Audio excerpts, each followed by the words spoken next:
The Wellness Show, episode 96. Oh, and by the way, watch right to the end. We have a special offer for everyone. Welcome to The Wellness Show, a podcast on health and wealth. I'm your host, Tyson Bannigan, the founder of the Extraordinary Healing Arts Academy. Join me as we get the latest insight, tips, and strategies from wellness providers, coaches, and successful, heart-centered entrepreneurs, and much, much more.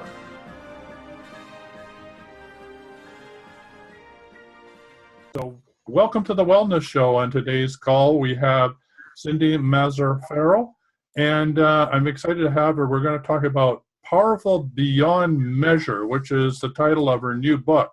We'll be talking about a book a little later on, but first of all, let's hear a bit about who is this wonderful lady. So Cynthia Mazzaferro is a motivational speaker. She's a #1 Amazon best-selling author, energy and intuitive healer, a Reiki master, and powerful beyond measure life coach. She's a retired physical therapist of over 30 years experience and previous owner of an ergonomic company where she has performed work site analysis and spent thousands of hours training and teaching individuals on injury and stress reduction. Cindy's passion is to assist people in their personal growth, health, and purpose. So, Cindy, welcome to the show. Thank you so much. I'm delighted to be here. So the first question that you wanted me to ask you are, why are so many people unhappy in their lives? Well, the answer to that is because we're always looking for something more. We come from a place of lacking. We don't feel loved enough. We don't feel heard enough, respected. We want more. We're always so dissatisfied with life. But that all resonates and actually comes from a place within ourselves that comes way back from when our childhood started. We were impacted in some negative way. And that continues to perpetuate in our lifetime. Yeah, boy, I couldn't agree with you more there. So how do we deal with those impactful childhood experiences that some of us can't even remember, but are definitely impacting our life right here, right now? Well, most of us have a negative thought that we have actually replayed many times over in our mind and again of some negative aspect. And you might not really recall the actual moment it happened or moments, but it's there. And there's an energetic vibration that actually resides within your body that's actually affecting you energetically on a cellular level and in your mind. And so your mind creates lots of different defense mechanisms to actually protect yourself. So in my book, and I know we only have a half an hour call, so we can only talk on these subjects briefly, but in the book, it actually, the first part of it actually helps you determine what are these imprints that have been impacting your life. And they repeat themselves over and over again. Our universe is very gracious in providing us many opportunities to teach us and to give us a playground, if you will, to learn and grow from these experiences. I'm sure yours is a good news story, though, that there is a way through all of this, right? Absolutely. And happened for me. For me, real quickly, my parents were divorced when I was 7. 50% of our population have divorced parents or separations or single parents, adopted parents. You can have the best parents, but even being the best parent, you could have been a single child and felt lonely. You didn't really, maybe your parents worked 80 hours a week, but we're always impacted. There's a perception, there's an impact that involves us. For me, it was one of abandonment. How can a man walk away from 5 daughters, plus the wife, 6 women, and leave us? And so all my life, I actually was having an expectation of people walking out of my life. And so I actually created, almost without realizing it, until my husband came down one day with tears in his eyes saying, "I love you, but I can't live with you anymore." And he's ready to walk out the door. So that was like, wow. 25 years later into our marriage, 30 years later, he's walking out the door. It was like another slap in the face. How can a man love me and still walk out of my life? Happy to say we're still married, and you have to read the book to understand how you walk through that and how you understand that it's not about that person. It's not about blaming the other person of how they hurt you. It's about you taking ownership and understanding what is it that I can learn from this to grow from it. And that's the magic. That's where you find this strength within yourself, this power within yourself, where you become empowered to create a life of happiness and joy and passion and purpose, where you become powerful beyond measure. Well, I like that, Cindy. So what was that life lesson? What was it that you needed to learn from this repetitive pattern that you'd set up? I had always wanted my father, a father figure, to tell me that I was a wonderful little girl. I was bright and brilliant and pretty and all those things that you'd want a father to say. So I looked for men always to give me that pat on the shoulder, to give me the compliments. And I had all that in my business. People thought I did an awesome job. I was very much revered and respected. But inside, there was always that thirst in me of wanting it again and again. And I realized that no matter how many people told me from the outside I was great, until I believed it inside of me, then I would always be hungry for that. And so it was a personal knowledge that I needed to acquire, which also allowed me to write in this book about we need to love ourselves. We need to see ourselves as beautiful beings, which we all are, even with our imperfection, and that we have very unique and special gifts that we're supposed to give to the world, as well as soul lessons, S-O-U-L lessons, because you were born into this world, this physical world, as a spirit that you need to learn and grow from. And this is a wonderful, exciting thing. Instead of looking at it as a curse, it's a wonderful blessing. And when you embrace that, you really can grow and fulfill the destiny, your dharma, however you want to refer to it as, what you're supposed to do in this life. So how did you learn how to love yourself? I mean, it's easier said than done. And I'm sure somebody on the call as a listener would say, yeah, that sounds great. I get that, Cindy. But, you know, how do I fall in love with myself? Well, part of it, I had to actually energetically remove that debris, the hurt from my father leaving us.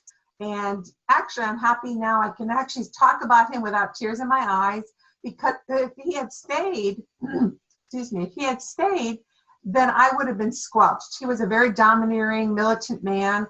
I would not have been able to learn my growth and lessons to embrace who I am, to embrace my gifts, which is really being a teacher, a motivator, an inspirator, to speak and to heal people. Now, if I didn't learn that presence and to be able to accept that ownership of myself being able to fulfill that destiny, then I could never have fulfilled my purpose. So there's lots of ways in the book that it teaches you how to change that mindset, to change the energy around that, to create declaration statements, to create, well, first you have to identify what is your nemesis. For me, I shared it with you. So I'm sure you have one. We all have one. And to finally understand that this is not a curse. This does not have to determine what you're going to be doing in your life and have it impacting you in a negative way. That doesn't have to happen any longer. Yeah, so it truly is a gift. As much as it doesn't feel like a gift when it's happening, it truly is a gift from the gods. And, you know, we choose our parents and we, you know, we're on a soul mission when we incarnate. So, yeah, so we set it up for ourselves and there's really nobody to blame. And when we get over that, we have an opportunity to look inside of ourselves and find out what that soul lesson is. So, yeah, that is really quite exciting and empowering. So in falling in love with yourself, you know, the first step, as you said, was to understand what was the source of this trauma. And then the second thing was that you said that you dealt with it. Could you give us some concepts or some insights into how you dealt with it or how you would help others deal with it? Well, once you identify the actual item you want to change. So for me, it was insecurity about people moving and leaving from my space. And I love people. I'm very much an extrovert. But subliminally, it was like if someone walked away or chose a different event via my event, then I would take it personally. It was about they didn't want to be with me. I wasn't good enough. They didn't want to be with me. So what I started to do is whenever I experienced that emotional response, that negativity, then I would have to say to myself, this is not true. This is a 3-year-old or a 7-year-old that's feeling this. It's coming back. Your mind has one goal, and that is to protect yourself. So your mind remembers an old memory that hurt you. And so right away, your mind's saying, oh, this event now that's happening at this moment is very similar or could be similar to the event that happened as a 7-year-old. So be careful and, defend yourself, protect yourself. And you're going to say, no, I'm in the present moment. I'm conscious enough to understand that, no, this is not true. And I can just tell you little simple things that would happen. For example, we were walking down the sidewalk. I have my husband and my 2 sons that are walking in front of me, and I was behind them. The sidewalk's only so wide. But in my mind, I thought, well, that's pretty rude of them walking in front of me, and they're leaving me behind, kind of like I'm removed. But this is my perception. They weren't purposely trying to be rude or disconnect from me or leave me out. This was my feeling. I have to take ownership of the way I feel and the emotions that it produces, right? They weren't causing me to feel unhappy. I was causing my own unhappiness.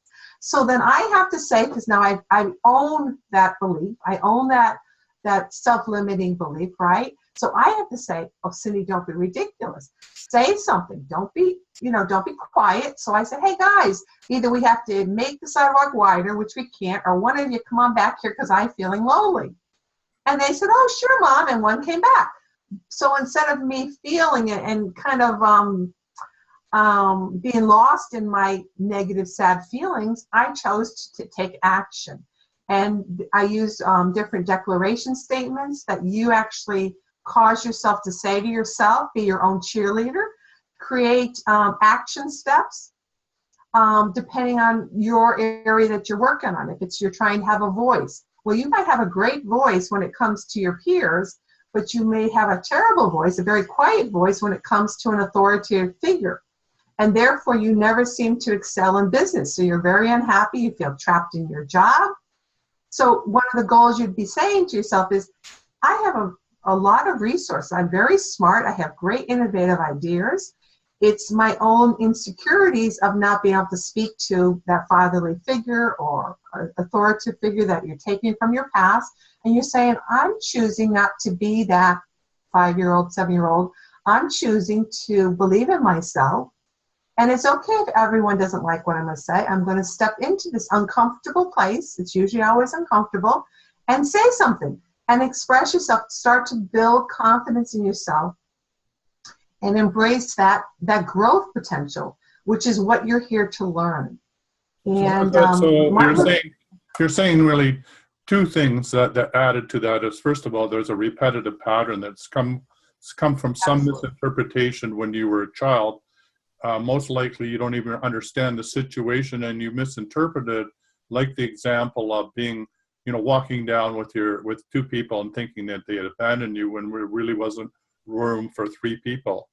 And then you said something that I thought was really important, that is, you have a choice. You have a choice to recognize that there's a repetitive pattern and that you can choose to react to that repetitive pattern in a totally different way. And then also you mentioned that one of the ways you help people and you do deal with it is that you use an invocation or positive statements to help you, I would think, reconfigure or create a new habit about how you deal with a repetitive pattern. So you're sort of getting aware of what doesn't work for you and including something that will work for you. And then the other thing that it seemed that you brought up, which was very powerful too, was taking back your personal power, owning it, and telling people where you are so that they can help you feel comfortable about where you are. And so that by stating it, other people can then react to you rather than, feeling that you're a victim. So those are some of the steps I got out of what you're saying. So what sort of other things can you suggest? Because that was very helpful for people to get a grasp of how you work with them. There's so many things. I believe that our soul, which is our spirit inside of our physical body, is the greatest teacher we have. It knows why you're here. It knows and will only give you the best advice possible to yourself. It's your intuition. the soul of your voice. And we often have it, and we experience in a very kind of comes and goes type situation because we don't rely on it enough. We don't use it and strengthen it, just like a muscle. The more you use your intuition and rely and trust it, the stronger it gets and the more vocal it gets. So learning to really ask yourself, I have a job A, a job B. What job is really the best job for me? You know, what's going to give me the greatest pleasure, the greatest opportunity of growth, greatest satisfaction, whatever things that you're looking for. And so then you ask yourself, and there's in the book, it actually shows you energetically how you can test yourself. You can actually stand and you can actually say, is my name Cindy? And you're going to lean forward if the answer is yes, and you'll lean energetically backwards if the answer is no. You can actually write those questions, job A on a piece of paper, job B on a piece of paper. You can hold it to your chest, and you're going to say, you don't know which one the paper is on your chest, right? Your soul knows. And you're going to say, which job should I take? Should I take this job? And you're holding the piece of paper. And you stand there a moment, and your body will sway. Just be patient, and I sway back. The answer is no, that's not the best job for you. Take the other piece of paper, check it, and you say, should I take this job? And you wait, and it will say yes. Then you open up the paper, and your answer's there. That's just one energetic way. There's many other energetic ways that are detailed in the book as well. But it's a way for you to communicate with your soul. And we all have intuition. You know, you're walking out the door, and you have that feeling in your head, I forgot something. Oh, I forgot my telephone. Well, what made you think that? You know, your intuition is always trying to communicate. So learning to really tune into that voice of yourself is going to help bring you on the best road for your growth and success and love and happiness. Yeah, that's truly true. So I just wanted to say this is the 100th show. We've been going from December 15th, and it's an opportunity to plug the fact that this is being hosted by the Extraordinary Healing Arts Academy. And there, what you're talking about, you know, body dowsing, using a pendulum, you know, how to connect with your intuition there's all key programs there. And of course, your book, and maybe we should need to make sure that people can get your book through the wellness store. These are ways in which you can move from what I call training wheels to guidance to having guidance on demand. And when you can do that, then you have contact to your higher self, which allows you to be in the right place at the right time, to have a life full of ease and grace. And who doesn't want that? So, yeah, it's powerful. It's amazing. And, you know, people don't understand that when you have a lot of obstacles in your path, I often say to people, it's because you're on the wrong path, typically. Not that when you're on the right path, everything is smooth sailing. Don't get me wrong.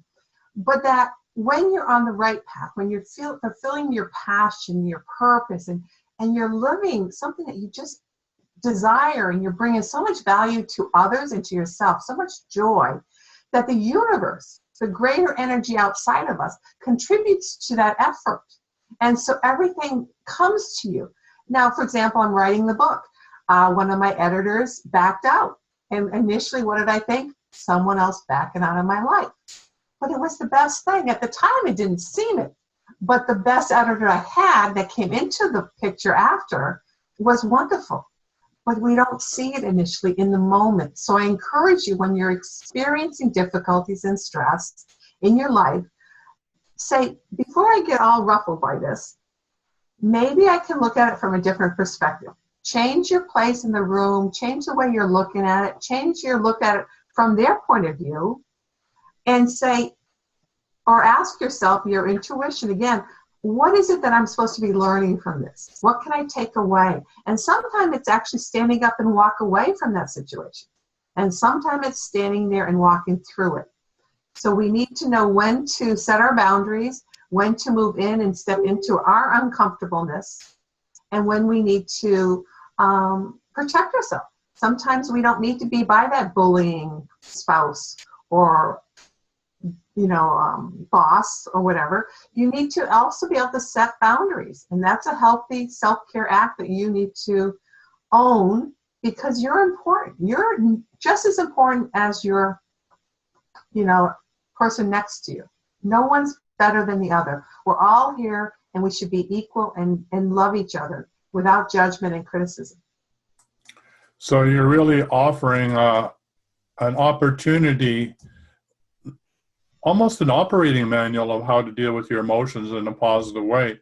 And you even described the fact that what was a triggering event for you, which is a feeling of being abandoned, actually now in your life, when you recognize it, is actually an indication that something positive is about to happen, and to be aware that was being presented for you.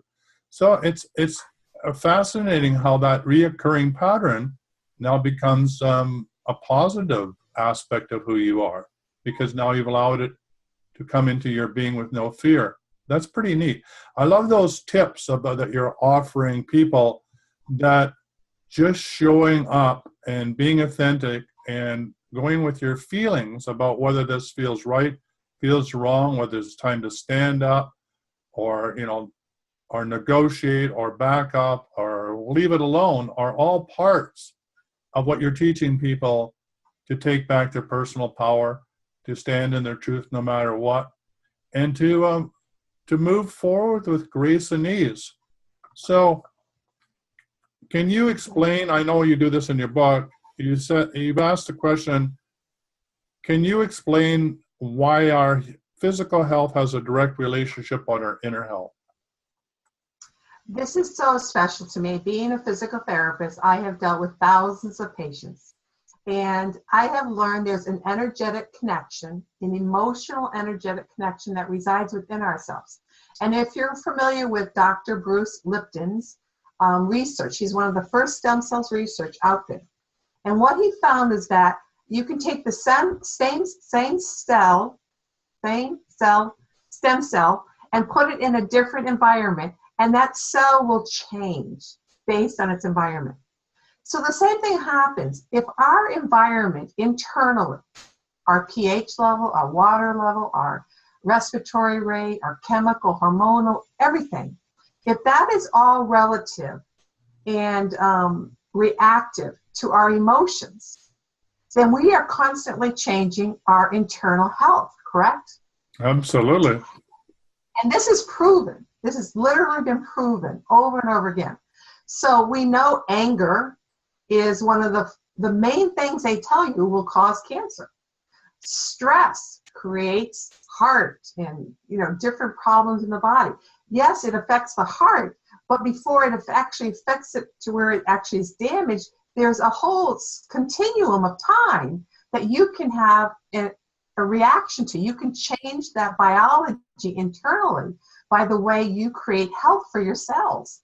And when you realize, and I love when you talked about, because this is what I talk about in my book, about the empowerment, finding your power and taking it back, because no longer do you need to necessarily go to a doctor. If a doctor told you you need to laugh 1,000 times a day and you would never have to take a pill, would you do it?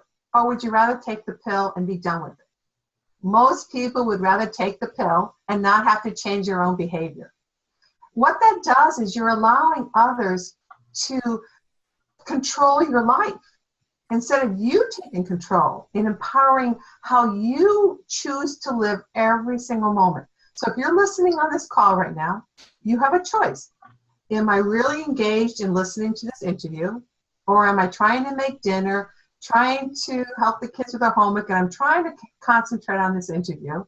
And the whole time I'm really feeling stressed and not enjoying any of it, not enjoying the time with my children, not enjoying cooking, which I love, and I'm really not enjoying being empowered because I'm too frazzled and splintered.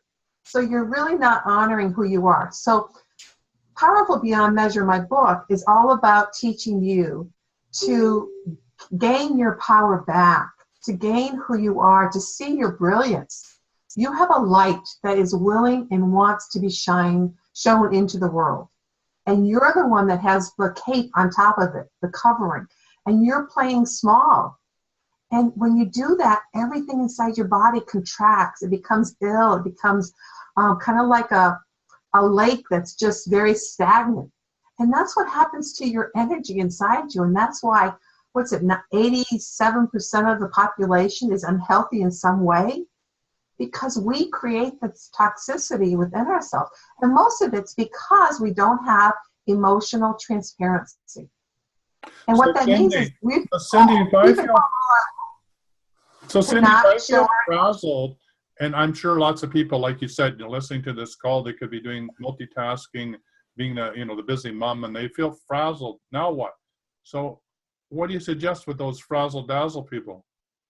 Okay, so let's just take that's a great question. So right now you're feeling exasperated. You're in the car, there's a big line of traffic, you gotta get home, the kids are waiting for you, whatever.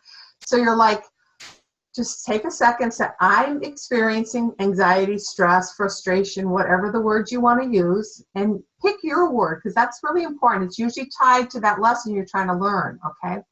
And just breathe out and say, this is my own internal creation. Literally it is, right? The traffic's going to be there no matter how you feel. You're not going to change the traffic.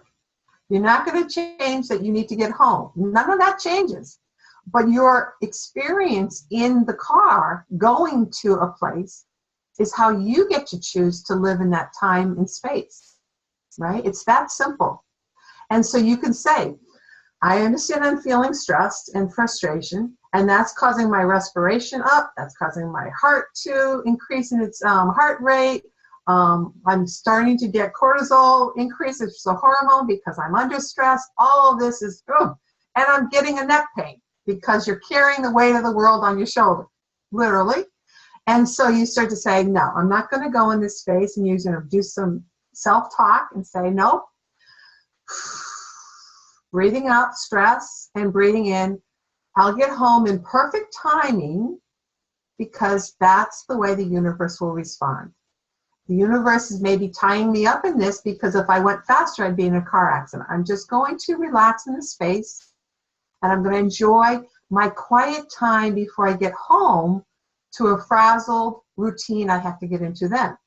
So this is my quiet time I get to enjoy and be safe, listen to music, relax from a hard day at work, de-stress so that when I see my children, I see my partner, I can be loving to them and not bring in my stress that I've just experienced on the way home. That's only going to add fuel to a stressful family environment. Then your children, who are now 6 and 7 or 8, are as a sponge in their brain, is going to take in your stress. So what's their perception? How are they going to be hurt as a child? Mom's always stressed. She's never able to just be comfortable and relaxed. I feel like she never has time just to connect with me. She's rush, rush, rush, rush, rush. And so in their mind, they think, I have to rush, rush, rush. They're learning bad behaviors because they're modeling you maybe. So remember, whatever you do, there's a reaction, right? So if you're going to be stressed, you're going to create more stress back at you. It's a law of attraction. What we put out into the world, we're going to get back. So why not just replace all that stress and anxiousness, anxiety, self-limiting doubt with acceptance, love, compassion, and kindness with yourself and with others. And you will find the right job will come into your life. You'll find your children will talk with you with respect. You'll get more love from your partner. Everything will change when you change. You're the catalyst because you're the one that fuels and creates what you actually experience. Very powerful. And those are really good tips. And for the next time you're stuck in the traffic, of course you can listen to the wellness show and have a little bit of vim and vigor in your life. So we're at the 28-minute mark, and we just got 2 more minutes to go, or actually 1.5 minutes to go. So if you could tell people, how do they get hold of you? I know it'll be in the show notes below, but can you tell them a little bit of how you work with clients and how they get hold of you, and some people with one more hot tip, and how do they get your book? Great. Thank you for asking.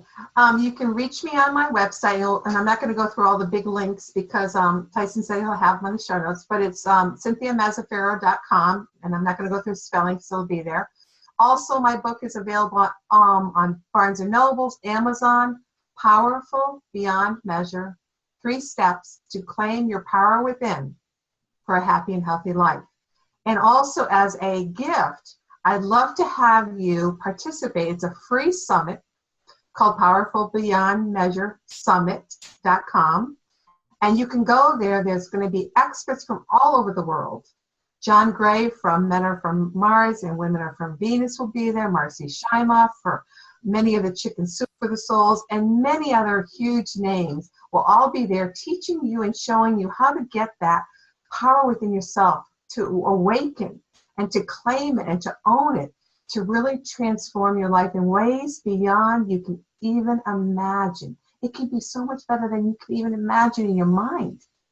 But you're the one that limits that. And we're hoping, and I'm hoping, that you're going to buy my book and give yourself the greatest gift you can. And that is experiencing who you are and living your passion. Cynthia, thank you ever so much for being on the show. It was a pleasure. And I really encourage everybody not only to listen to the Wellness Show, but to buy the book. And congratulations, 100 years. That is pretty amazing. Yeah. 100 shows. Yeah, 100 shows. Wow, that's a lifetime. And you have touched so many people's lives. Congratulations. Well, thank you. And all the best. Take care. Thank you, everyone. Bye for now. For quality online wellness products, courses, and services, visit our sponsors, thewellnessstore.ca and the Extraordinary Healing Arts Academy located at thewellnessacademy.ca. To stay in touch, visit us at thewellnessshow.ca. And until next time, be healthy, wealthy, and wise. Hey, thanks for watching right through to the end. We do appreciate you here at The Wellness Show. And to show our appreciation at this wonderful time of year, we're going to be giving away a $50 gift certificate over the next 12 episodes. And at the end of the 12 episodes, we'll be giving a $500 grand prize gift certificate that you can spend at either the Wellness Store or the Extraordinary Healing Arts Academy. Now, how do I get entered in to win this? Simple. Like, share, comment, or subscribe to our channel, and then come over to our Facebook page, The Wellness Show, and let us know that you did so. While you're there, you can also comment and enter into the conversation about the current episode and have answers back from Tyson and the people that were interviewed. So again, like, comment, share, subscribe, and tell us you did so on the Facebook page, and we'll enter you in to win a $50 gift certificate, 12 of those, or the $500 grand prize gift certificate to be spent at the Extraordinary Healing Arts Academy or the Wellness Show. And happy holidays from me, Tyson Bannigan, and all of us at the Wellness Show and the Extraordinary Healing Arts Academy.